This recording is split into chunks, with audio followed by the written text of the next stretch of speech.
Safety Net Studio presents. I'm sorry. Sometimes it's still hard to unravel. Do you want a hug? I always want a hug. I'll come give you a hug. Maybe you should end the show. Now I get to see my bum.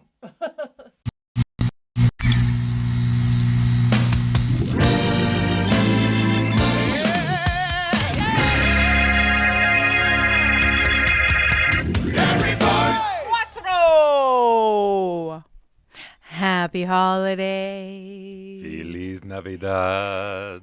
Merry Christmas. Feliz Navidad. You got a good deep voice for that. Gracias.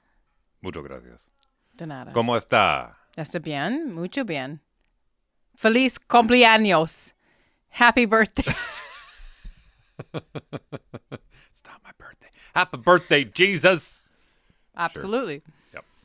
As the title suggests, we will talk about our 6-month journey into sobriety and the cause and effect of the 6 months as we move into one of the hardest times of the year for such a challenge.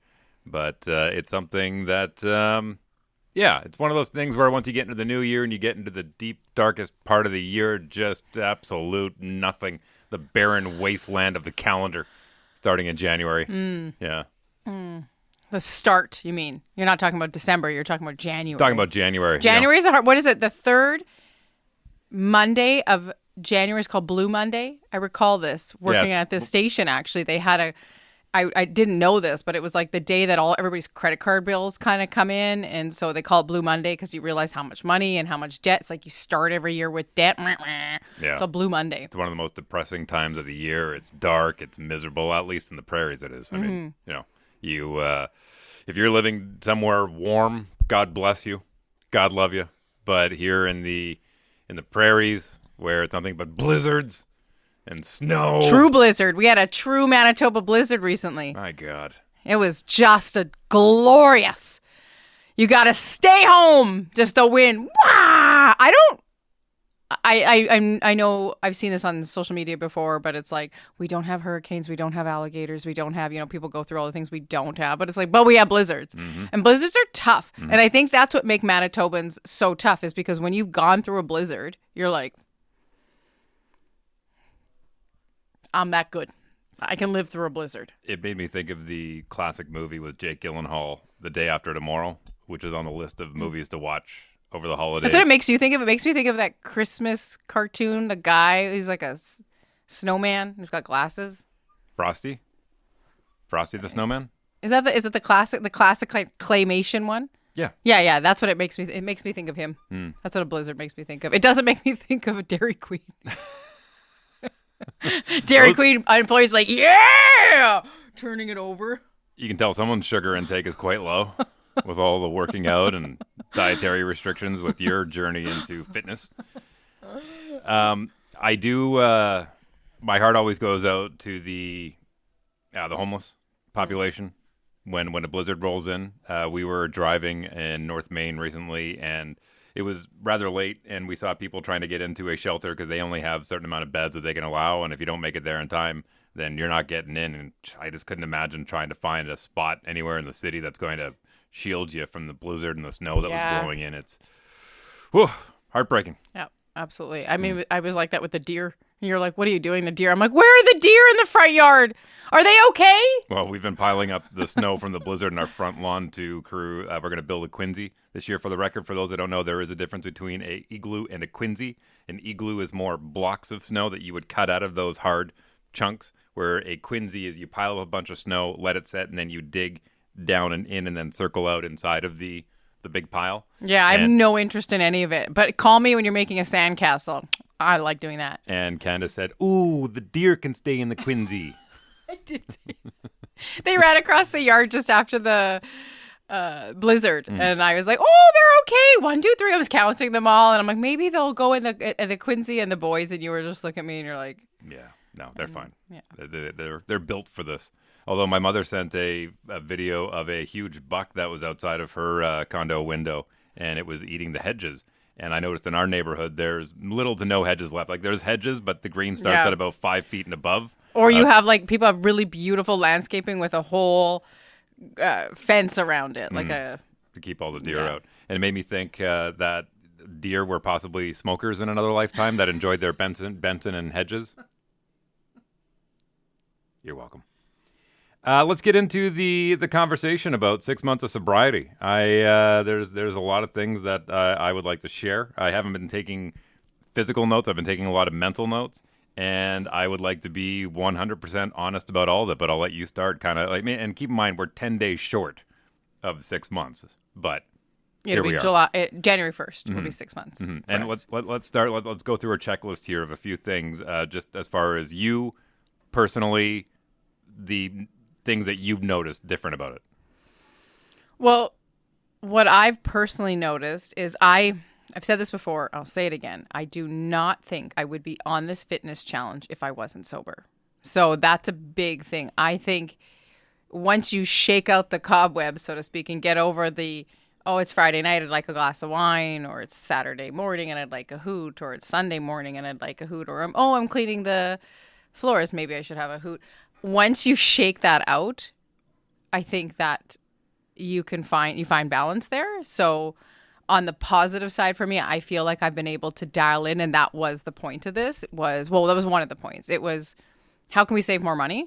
And I really want to level up. We have some big goals we want for ourselves and for this family. And so what do we need to do to get there? So those were some of the big things. Anything else? Well, I mean, as far as you physically, personally, before we get into, the whole, how it's affected people around us or our relationship or that kind of stuff. I personally think it's made me a better person. When I was an avid weed smoker, and I honestly thought it was helping my anxiety. And I think that there's a time and a place for pretty much everything in life, but I think I overused it. And I think that it actually was making me more anxious. I think that, again, it's like, you're at a concert, you want to have a hoot, and it's like, okay, like, again, like, there's moments, and I think if you can learn to pick the moments, but when it just becomes a habitual thing that you're just doing for the sake of doing, because it's like, then I think it's an issue. For me, it was more weed. I've never really been much of a drinker. I don't mind a glass of wine here or a shot of tequila here, but alcohol isn't really my thing. But I did 100% enjoy having a hoot. I really, really look forward to it. Again, I look forward to having a hoot and then going to clean. Like that, I know that sounds crazy, but that was my thing. Like, I would really like that. Or having a hoot and taking the dog for a walk and just being in nature. Like, that was it. And I didn't realize how much anxiety I was suffering from prior to that until I started to unravel afterwards. And I was like, oh. And at first it was kind of almost worse. It almost kind of got worse because I had nothing to grab onto. There's nothing to take you but yourself, like your own mind, your own mentality. So then I had to dial into things like, okay, yoga. Yeah, no, I really want to get better at yoga. I want to be a better teacher. What can I do? Can I take more classes? Can I do this? Oh, and then when I would feel myself being pulled into, like, I always say, like, you can't buy patience, So it's like, if I could feel that happening to myself, what could I do to anchor myself back down? And that was me having to pull down or being honest with you and be like, I'm having a moment, and you would be like, okay, well, what do you need to do? Okay, well, do you need a walk or do you need to? And it was like, for me, it was always going to the mat. It was like going and doing yoga. So do you feel like you replaced one habit with another? I'm not doing yoga 3 times a day. I should be. I think I learned to trust myself. That I could get myself without any additional tools. But I guess yoga is a tool, and I guess working out is a tool. It's just a different tool. I used a different tool in the toolbox. Yeah. What about you for self? Well, as far as the obvious things, like I've said this before. I've used it as kind of a joke, but there is a little bit of truth in it. I mean, the idea of waking up with a hangover. People are like, I don't miss the hangovers.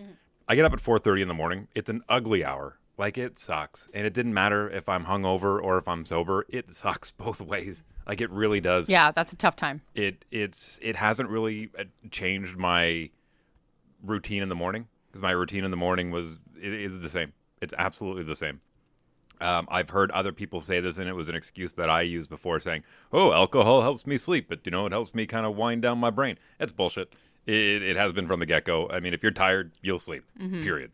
Alcohol does not help your sleep. If anything, it probably hurts it. I do find myself not more tired, but I think it's a combination of a lot of things. Just the schedule and the time of year and how busy we've been with the kids and whatnot. But I find myself looking forward to bedtime. More often than not, because of that 4:30, but just because I'm tired. Yeah. And maybe that's the, pulling out a lot of the sugar out of my diet. Because, there's a lot of sugar in alcohol, especially in beer, which I was drinking a lot of. As far as the finances, it's weird because I really thought I would see more of a dent in, of saving money. I don't know if we're putting it elsewhere or what. If we're putting it elsewhere. I think that would be the goal, is if you were to do it, is to take that money that you were spending and actually put it in a separate account and pretend like you're actually still spending it, but we're not. We're using that to hopefully pay down debt. There's certain moments where I go, I'd really like to have a beer. Those zero beers have really helped with that craving. After a round of golf or during a round of golf, love having a beer. 19th hole, baby. Yeah. Yeah, sitting there having a drink. Yeah, I can appreciate patio that. At Whispering Winds overlooking the 18th green and the waterfall and everything. And yeah, those are the times where and those have certainly helped. Absolutely. But isn't that conditioning? What do you mean? Like, we've been conditioned. We grew up, you're a 1979 baby. I'm a 1980 baby. So alcohol was part of it. Like 16 years old, you're like going to your friend's house and then you're actually going to somebody else's house and you're having drinks in a field or in the bushes, you know what I mean? And like, it's conditioning of like reward. Like, it's like, oh, I did something good, have a candy. Oh, I did something good. I got through the week of work, have a drink. Oh, I'm going out, you know what I mean? Like, it's conditioning on that part of it. So is that part of it? So when you say, like, the 19th hole is the perfect example, is that conditioning, because you're like, I did it. 4.5 hours of glorious time out here, have my beer. Almost kind of like a treat at the end or something. Right, it's like your dessert. Yeah. Oh, and I love dessert. I remember That's been hard. I remember reading a study from the University of Cambridge, maybe. I can't remember. It was a pretty renowned university, and they said that after and they probably talk like this. Yes, likely. Yes, they wear fancy bow ties. They did a report saying that after a heavy physical activity, having a beer after your round, because of the carbonation and it helps with blood circulation and whatnot. And I always laugh saying, "Oh, I'm going to help my body and have 5." Right. Right. And you can still get that to a certain extent with that, bubbly and the fake beers and whatnot. I wish I could, and I really wish that after 6 months I could say, man, I feel so much better with no alcohol. I don't. Yeah. I don't. And I fully admit that I think it's great that you're being so honest. I fully admit that I was a functional alcoholic because I could drink and continue to work. My work is not, operating heavy machinery. Thank goodness. It's sitting in front of a computer more often than not, being creative, writing, coming up with ideas, voicing, that kind of stuff. I'm able to do it without. I'm able to do it with. If I had my preference, I wish I didn't want to do it with. I wish that I felt fulfilled without it. But I think it dives into the hereditary addiction that my family has with it, that I just feel like it's missing. I feel like I'm missing it. You know what I mean? I appreciate your honesty. It just makes me quite emotional. It disappoints me too. It's not that it disappoints me, because like you just said, it's hereditary. So you're breaking a generational, what's the word? Or generational trauma, generational, yeah, whatever it may be. So I appreciate your honesty. I really do. Mm-hmm. It's hard to hear, because I think you're a better man, better husband, a better father without it. Well, okay, and that gets into the relationship part. So those are some things that I have noticed. Like I know I've noticed that when we did fight, it wasn't necessarily us fighting about things while I was drinking. It was fighting about my drinking. Yes. Right. 100%. And yes, I would like to just pause for a second, and it's true though, because there was things that you would do and how you would act because you were drinking, not because that's who you were, because the alcohol took over, and that would cause an argument. Well, and that's one thing that I find now, and when I'm out and there are people who are drinking, there's part of me that like, ooh, I want to be part of that, right? And then I go, no, but I'm not going to be part of that, and it makes me want to remove myself from the situation. Completely. Yeah. Just because I know I can't be part of that, and so I remove myself from it. But why do you feel like you have to go, it's all in or all out? Because like, drunk people are annoying. Don't go that far in. Like a few drinks and, you can have some fun and dance, and then it's like just when everybody starts to get a little sloppy, you're just like, perfect time to go out. I had a rule when I was coaching junior hockey. I'll go out and I'll have a couple beers after a game, and then I have a line where I'd say, no, I don't want to see you drunk. I don't want you to see me drunk, because there still has to be that line of authority. And if I cross that or you cross that, then it kind of blurs and it messes things up for the game. And so I would remove myself. In a social situation, I don't necessarily have that line. There's one thing I am happy about, a positive, is I am able to go out and not worry about that feeling the next day of, oh no, did I say something to that person?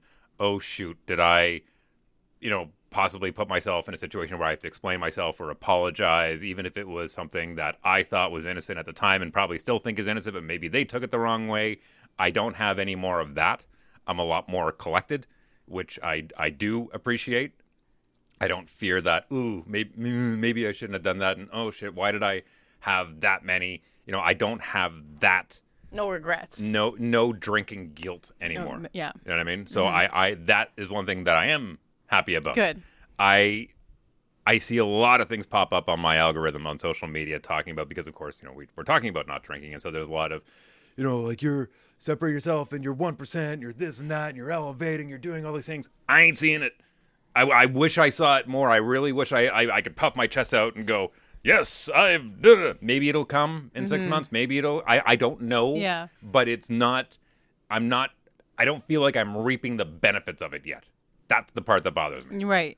But you are reaping some benefits. Like you said, there's no fights. Think about it. 6 months, there's not been one argument. Yeah, I kind of miss those. Yeah. Well, I can make one happen. 7 years ago. No, I'm just kidding. But so there's a positive. And I just said to you, I do think you're more dialed in with your work.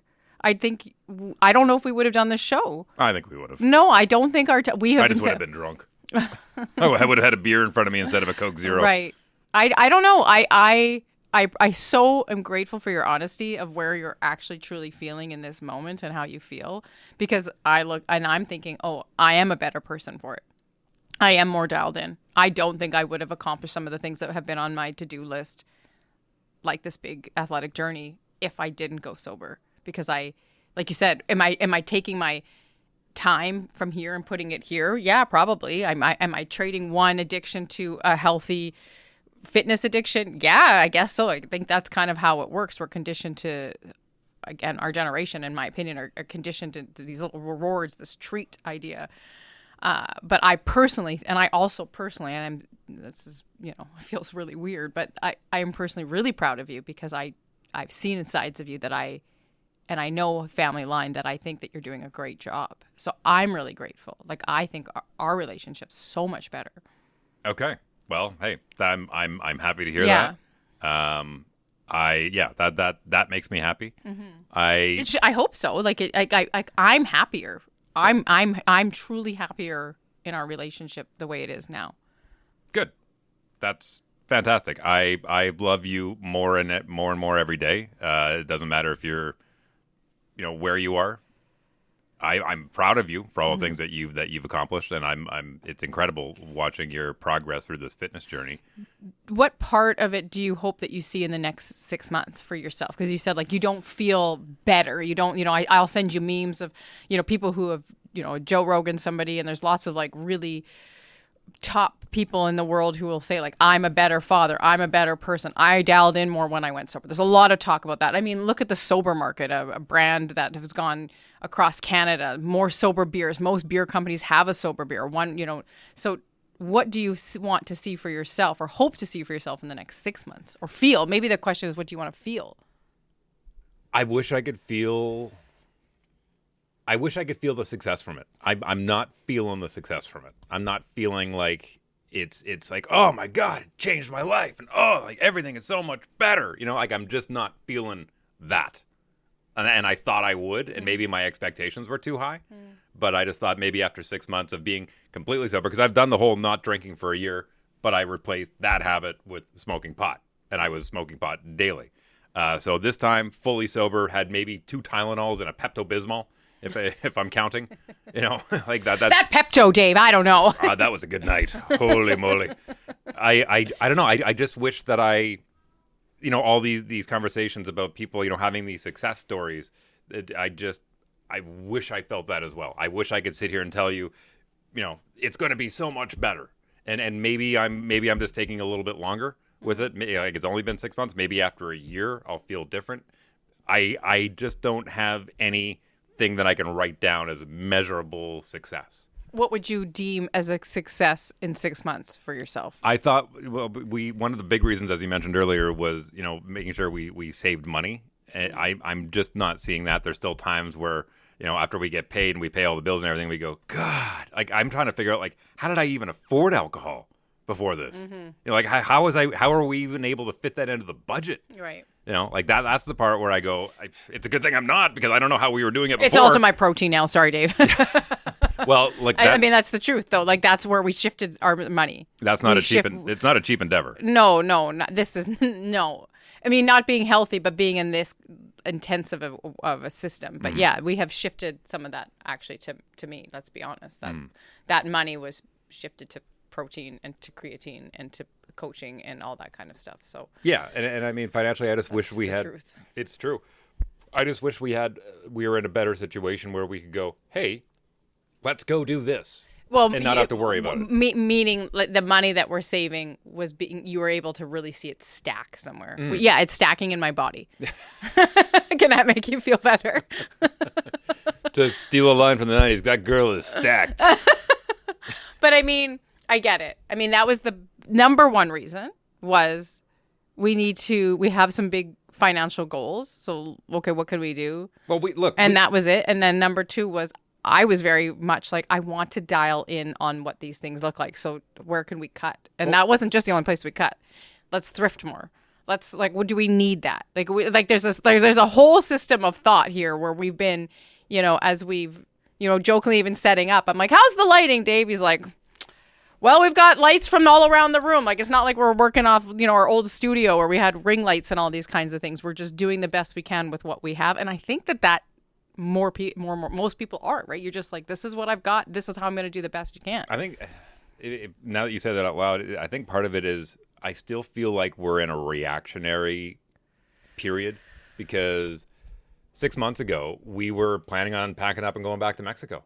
We were planning on being... Wow, this show. It's like, I felt like you just took this tablecloth and went, woo, and all the drinks stayed on the table. We are going for it. Well, okay. I mean, look, I appreciate it. We had plans. Like, the plan is that we were going to go back to Mexico. We were going to be 6 months in, 6 months out. I was going to continue to do the radio show the same way that I did during the pandemic, and we had everything planned out, and we were ready to go. And then all of a sudden, that tablecloth got pulled from underneath us. The whole rug, the whole table got pulled from underneath us, and we had already said no to to renewing our lease on our rental. But that turned out better. Well, look. It wasn't ideal. No, but I adore the house we're in now. And we got extremely lucky that we were able to find something so quickly, because that rug got pulled from underneath us. We had to pivot, as they say in Friends. Pivot. That was the word over the pandemic.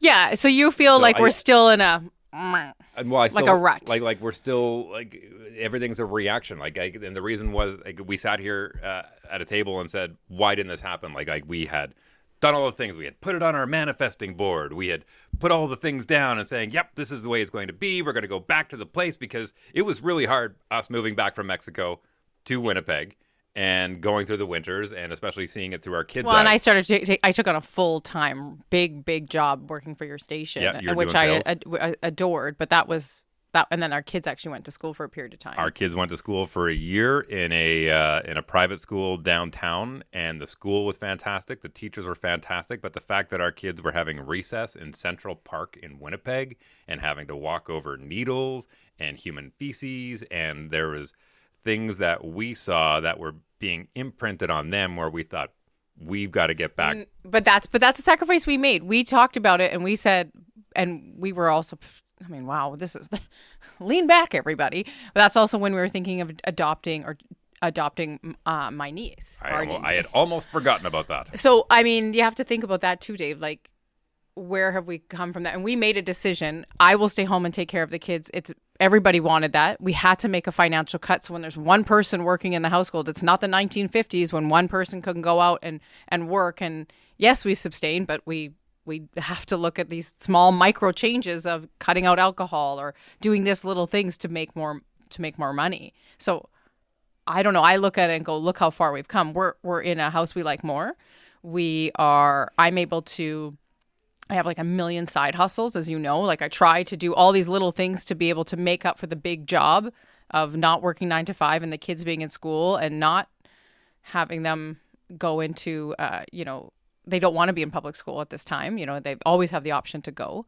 I don't think we're alone in that as far as having side hustles. I mean, everyone I talk to talks about. I do agree there too. Yeah, I mean, between you and I doing this, me doing the radio show, me doing dog training, doing stuff for Safety Net Studio, you doing the yoga thing, you doing Overtime Fitness. Like I became a travel agent this year, and I haven't done anything on that. I did all my coaching, did everything, and I haven't taken on one client yet, and that's something I'd like to do for January. Selling real estate down in Mexico. I mean, that's the side. That's the side step of taking the full-time position. So, I mean, I'm really grateful that even have the ability to be able to do that because, yes, it's super tight, but I'm grateful to you for being able to do that, to be able to be home with the kids because that was super important to you. When we got together, you were adamant that I would be a stay-at-home mom. Well, that was a big deal for you, and I love that. I was so grateful that I had that really solely for the first 7 or 8 years of the boy's life, and then our lives really changed. And I went back to work working in I was working for Porsche Ella as the director of the company for a few years there. Yeah, I grew up in a household where I had 2 career parents, and I'm very proud of the fact that they were both very successful in their careers. My father started off as a lab tech with Syncrude Canada and ended up being a full-fledged millwright. I think he ended up retiring with 5 tickets as far as like he was a welder, he was an electrician, he was smart. a millwright, he was a lab tech. Like he is just, it's unbelievable. And I wish I even got a slice of that intelligence. My brother got more of that side. He's a chemical engineer by trade. And my mother was a nurse and did very well in nursing to the point where they wanted her to start taking on management roles. So she was in university while she was raising my brother and I. And so my schedule was get up in the morning, get in the vehicle, get dropped off at the babysitter, stay at the babysitter, go to school, come back to the babysitter after school, and hopefully get picked up before it got dark. And Dad get home from shift, and it was just, it breaks my heart to say it, but I have more vivid memories of being at the babysitters than I do being at home. Mm-hmm. You know what I mean? I don't know what you mean, but I know the story, and I know that that's why it was also so important for me to be home. And that's, I think, the big reason. Subliminally, I really didn't want my kids to have to get bounced around from babysitter to babysitter to babysitter to babysitter like I did. And so having you stay home has just been such a blessing. Like it is. It's a blessing for me. So grateful. So grateful that our kids are going to have all their memories. All their memories will be of, waking up, having mom making breakfast. Like having mom at home, dad getting home at a decent time, and and being home a lot more. Even though I'm working from the house, at least I'm here. Yeah. And they may have, some bad memory. Well, dad was always working, but they know that it was so you had more time to spend with them. Mm-hmm. I think you should. Yeah, Don't cry. Yeah, well. Don't, because if you cry, I'll cry. I think what sobriety does, is it unravels you to find your true self, your true core people, your true core understanding of what you really want in your life. And so I know that for you, you're not seeing it, but you're also the provider of our family. And so you're still always thinking, How can I make more? How can I do more for this family? What can I give them? Like you always say, I wish I could give you guys more. Oh, I'm going to cry. I wish I could give you guys more. I wish I could do this for you guys. And I think you give us so much. And I think the reason why you're not feeling it yet, personally, is because the truth is I'm getting the benefits from that. I'm getting the protein. I'm getting to go to the gym. I'm getting to do those things. And you're providing those things. So we're shifting, the money from A to B. And so you don't feel it yet because you're still on the, okay, I need to continue to provide and provide and provide. And that's the greatest gift as a woman I can have. Oh, man. I told you not to cry. Is that you can give. Is that you're allowing me to feel safe and protected. I mean, I didn't grow up with a dad. I didn't know what it looked like. And that has come into our marriage more times than we've ever shared, honestly, is not understanding what that looks like. But to have you take such good care of me and those boys, I think that's why you're not feeling the effect of the 6 months yet. Because the rest of us we get a better version of you. And you've admitted this before, you're admitting it here now, that you were a high functioning alcoholic, but I see the better version of you.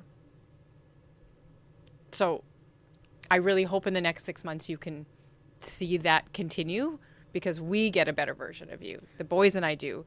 And I mean, I think the hard part is we have really distanced ourselves from a lot of people in our lives because we're doing different things. And that can feel really lonely. Everybody needs a friend, and we always say we're each other's best friend, but it's nice to have people who will sit and have a non-beer beer with you and watch a game or go for a round of golf and not be like, come on, man, just one, and just respect. And that's hard too. Like you're kind of always dodging bullets. And in your way of growing up, drinking in hoots and beers on the golf course or playing hockey and doing that kind of, again, it's part of what we grew up. So you're breaking at that.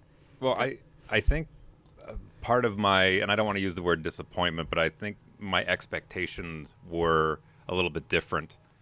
I had different expectations for where I would be at 45. 46? 46. Oops. You blocked out that year, eh? It's a tough year. I get it. Well, look, when I first graduated, all my homies from back home, they were off doing really cool stuff. Like a couple of them went backpacking through Europe. A lot of us went to college at the Southern Alberta Institute of Technology together, and we had a great time there.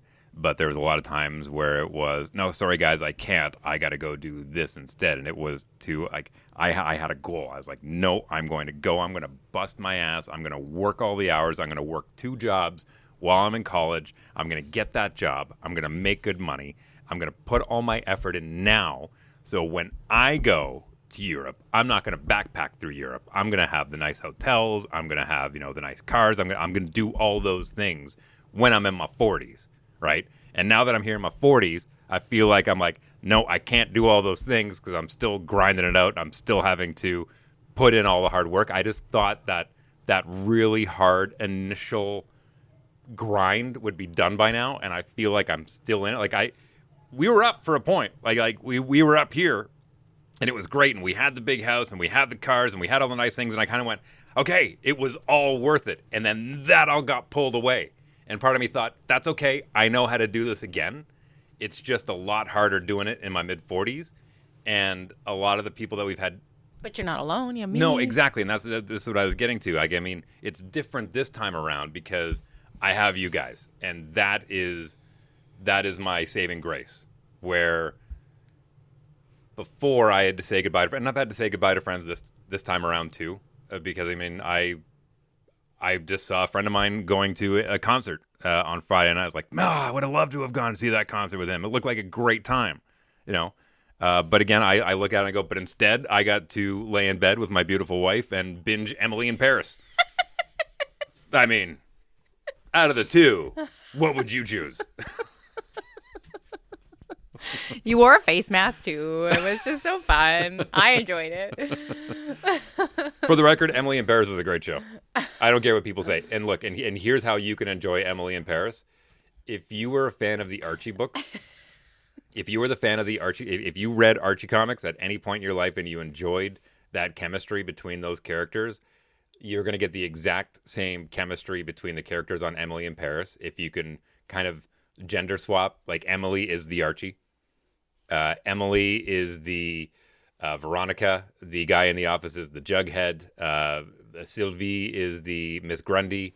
I like it. I'm glad that you enjoy doing that with me. It's an adult, grown-up version of the Archie gang in a completely different country. I think you also just love how excited I get because I love fashion and I've always wanted to go to Europe. Oh, there's hot people on that show. Yeah, super hot people on that show. And we get to like, I don't know.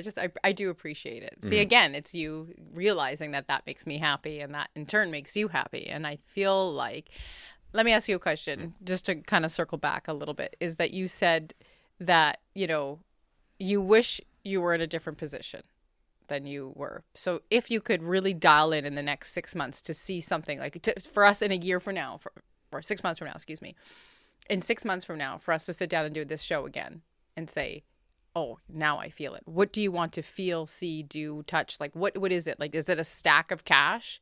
Is it a trip? Is it physical? Like, what is it for you that you're like, yes?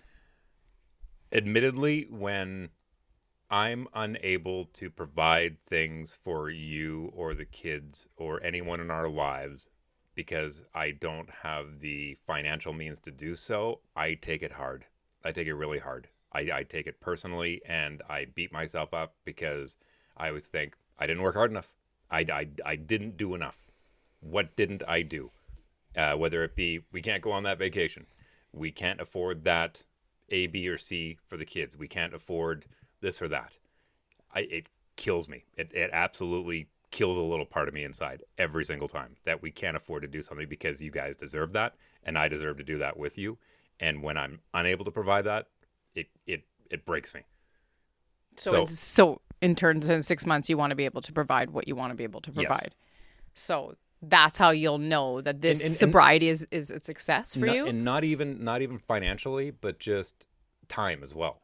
Because I am busting my butt so much and putting in all the extra work and doing the hockey podcast and doing, all the other things and the video editing and, Also my producer for some of my content coming out in the new year that you've kindly offered to do for me. All the things like that. When I just think, I don't have the time to do that. I'm sorry.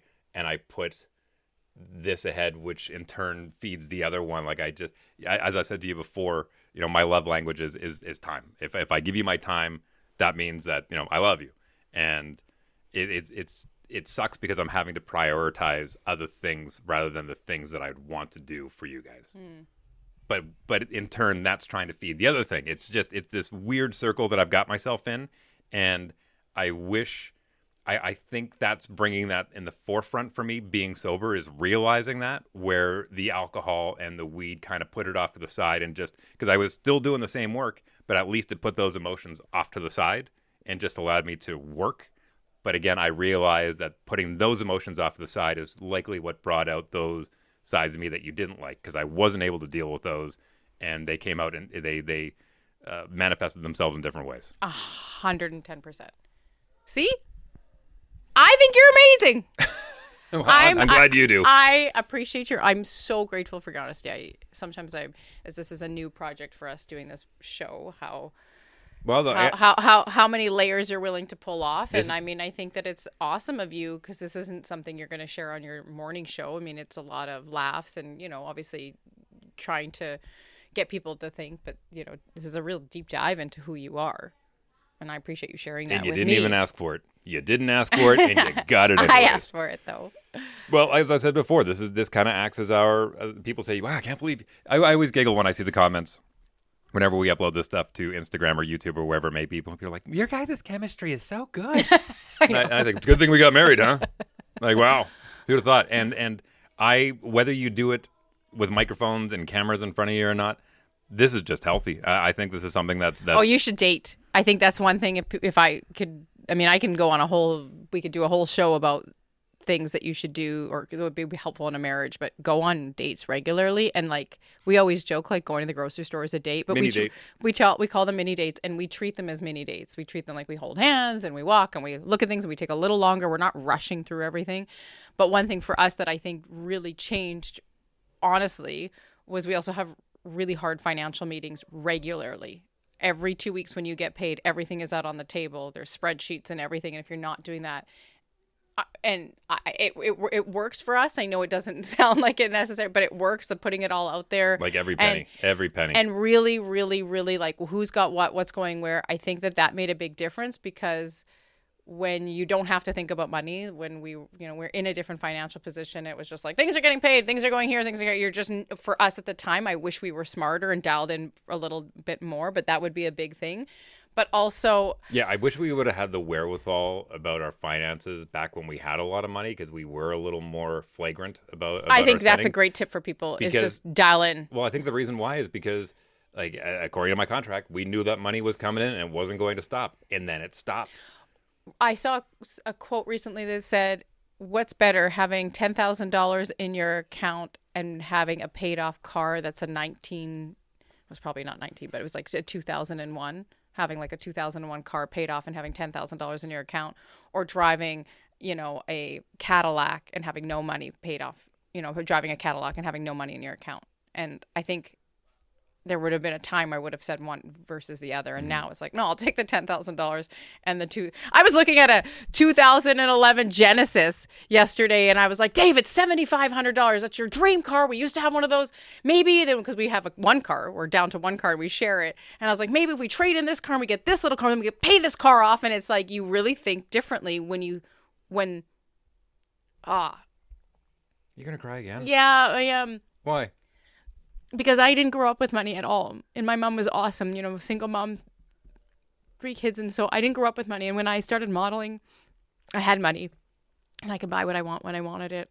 If I, and I was single. And then when we met, we had money. And so when you have money and then you don't have money, it's like, and you grew up without money, it's just, the people say like the money is like is a problem in people's marriage. Money and sex are the two big things. I think that it's like, oh, we don't have sex enough or we don't have enough money. And it's like, if you can get those two things into a bracket that makes sense for you guys, where you're having regular financial meetings and you make sex a priority, you will have a successful relationship because you put the other person forward. But sometimes it's still hard to unravel. Do you want a hug? I always want a hug. I'll come give you a hug. Maybe you should end the show. Now I get to see my bum. Well, I will say this. We're not giving up. We haven't given up on each other, on life, on trying to... On muscles. On muscles. I don't know. I think that if you're thinking about doing sobriety, my advice is 1 year, because you have to go through every unit. Then there's no way, just have a drink on no, it's 1 year. You cover every holiday, every birthday, everything gets covered. It gives you an opportunity.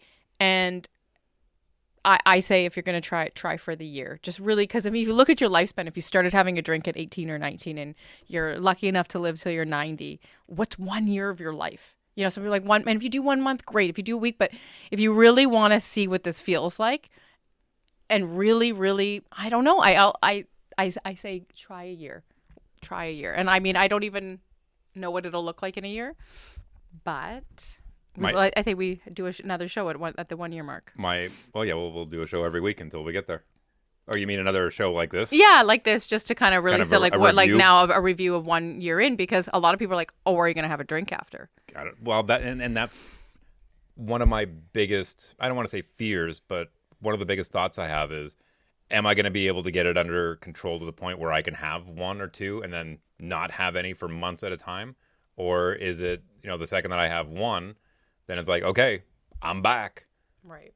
That's the thoughts that I have. Yeah, and then those are worries I have. Mm-hmm. So we'll find out. Stay tuned for 6 months from now to find out how their marriage actually works out. Will it be a sugar-free Coca-Cola?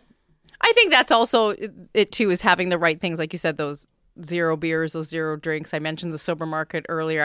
We have no affiliation with them. I've had drinks from their place before, but I am noticing more and more businesses bringing in not just one option. Oh, here's your shitty wine and your shitty wine. Now they're like, oh, this drink and this drink. There are more and more options out there. And I do think it's about taking your like recondition. You're really reconditioning yourself. So I'm excited to see, because for me, I will have completed this competition at our 1 year mark, and I have to dial in a way I've never in my whole entire life dialed in. Like not even modeling, not even traveling. Like I've done a lot of amazing, cool shit, but this will be the most disciplined I've ever been in my life, especially starting when we hit the cut, because right now I'm in bulk and we live on a 90-10% where, live it. And then, you can have, it's not like I'm having McDonald's, but, maybe you don't go just as hard, but I mean, or maybe you have a little tiny treat, but once we hit the cut, it's 100% in, because every mistake I ever make is going to be on that stage. So I'm excited, because to me, the sobriety is giving me the most dialed in version of myself. So I'm excited to see a year for us, because it'll be 3 weeks past my competition, and I'll be in a reversal on how my mind will feel, because I'm going to test my brain. A lot of people say like the cut will, it changes you. And so in some ways it can almost destroy you, because your body, the way that you look at it, but also like you're on such a defect and you're working just as hard. People will say like you will unravel in ways that you didn't even know. And to me, that's what sobriety has gifted me. I haven't been unraveling in ways I started last year, 2024 therapy. I started to unravel that way. I really wanted to get myself to a better place.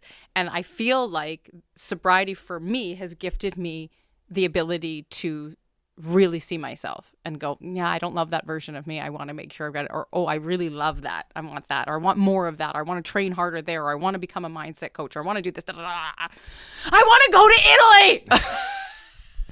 Just throwing it out there. If you're watching this on the YouTube versions, it's a very Steven Spielberg episode, because the shadows behind us are very prevalent, and maybe that's what we're always doing, is we're running away from the shadows of our former selves. And I would love to hear your comments and thoughts down in the comment section below. You can do that on Spotify as well. You can do that on YouTube. You can call into our speak pipe and leave a message if you like. Or you can send us a DM. A lot of people send DMs. There's some people have asked some questions and things like that as we kind of get going on a traction of producing this show. I don't produce it. Dave produces it. But yeah, feel free to reach out however you can. And just as a programming note, we will be offering episodes next week. Yeah. And after the new year, we're not taking a break over the holidays. No, we don't have breaks coming up. I think we'll probably take a break around competition. Yeah. Well, that could be the entertaining stuff. You sitting here going, ah, ah, ah, like turning into full Hulk transformation, Bruce Banner to Hulk. I'll just, what? You'll be doing the show. Because my testosterone will go up, right? Like there's all these weird things that I'm just like learning about. Like now I got to start tracking my food in an app. And I'll be honest, right now, that feels like really hard to me. I'll make sure I have more hummus just to balance things out. Yeah. A little more estrogen in my diet. Well, I want to say Merry Christmas. Merry Christmas, everybody. Happy holidays. Feliz I really Navidad. hope you just take some time off. Like, Joyeux Noël. When I say take the time off, I think there's an obligation people have of sending Merry Christmases on the day of or the day before. Who your people are, just stay with your people. If they don't get it, well, one last person you got to deal with in 2026. But enjoy and have a cookie for me. Everybody's got great treats they're posting on social media right now. I agree. I know. Merry Christmas, everybody. See you next week. Bye-bye.